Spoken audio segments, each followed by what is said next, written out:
বিনায়ক বন্দ্যোপাধ্যায়ের কবিতা বিশ্বাস করো ভাই ছুটি। পরিবেশনায় আমি অনিন্দিতা দাস। ময়নাপাড়ার মাঠে বহুদিন পর একলা দাঁড়িয়ে মনে হলো, যারা আমার একটাও গান শোনেনি তারাই সবচেয়ে চিৎকার করে ডাকছে আমাকে। আমি কি সাড়া দেব নাকি এগিয়ে যাব মুক্ত বেনির দিকে? ঠিক বুঝতে পারছি না। তোমার মোবাইল বন্ধ কেন ভাই ছুটি? আমারটা আমি রেখে এসেছি অ্যালার্মের সেই কাঁটায়, নন্দিনী আর রানুর মুখ মিলে গিয়ে যেখানে তৈরি হয়েছে একটাই ফুল।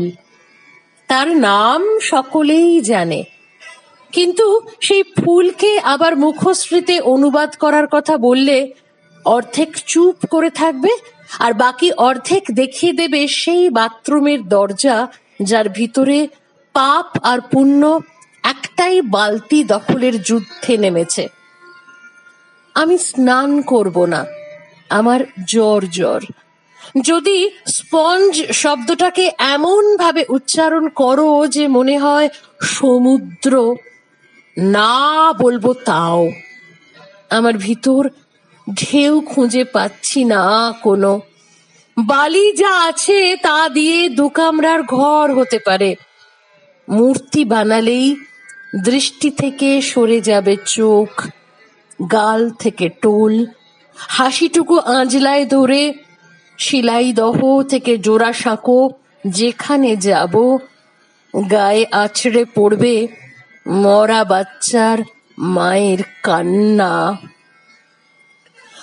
আমি তাকে অভিশাপ ভেবে এড়িয়ে যেতে পারবো না, ব্রহ্মবাণী শুনিয়ে করতে পারবো না ঠাট্টা। অনুপস্থিতির বিষে যখন গলা পর্যন্ত নীল, আর শোলাকেও অমৃতের অংশ ভাবার অধিকার তোমার আছে, আমার নেই। ইউরোপ আর আমেরিকার ভিতর জেগে উঠেছিল আটলান্টিক। বাঙালির মৃত্যু আর জীবনের ভিতর জেগে রইলাম আমি। কিন্তু এখন ঘুমোতে ইচ্ছা করছে একটা হাতে বোনা মাদুরে। জন্মাতে স্বাদ হচ্ছে এমন কোন ভাষায় জিভ দিয়ে ঠোঁট ভেজানো যেখানে অশ্লীলতা নয়। আমি ভুল বুঝো না, আমি সব প্রেমের শেষে এসে দাঁড়িয়েছি একটা হাত পা ছোড়া বৃষ্টির মধ্যে।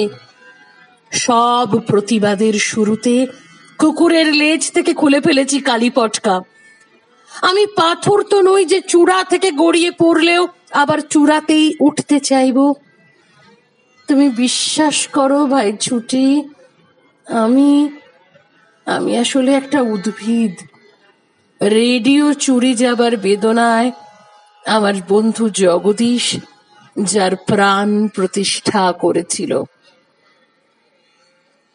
পাঠ করে শোনালাম কবি বিনায়ক বন্দ্যোপাধ্যায়ের কবিতা বিশ্বাস করো ভাই ছুটি।